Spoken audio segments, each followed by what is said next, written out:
students determine the physics around them by doing their own lab work.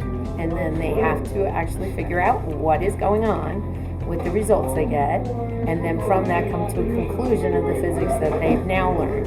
Then they have to apply it in multiple ways, either by doing physics type problems or coding into computer programs where the physics should match what they get in the laboratory environment.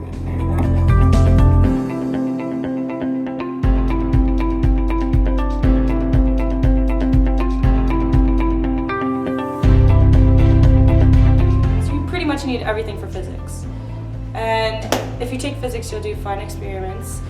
Physics will help you in the end run, especially in college.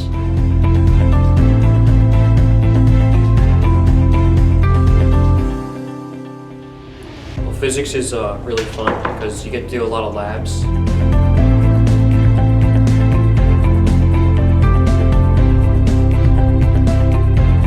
Physics is great because it teaches you a lot about the forces and how they act upon other things. See, for me, I didn't really understand that until you actually learn that a wall could have a force pushing back on the object that was pushing on it.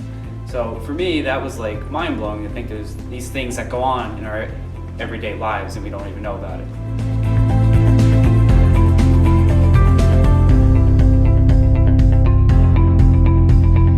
Take physics.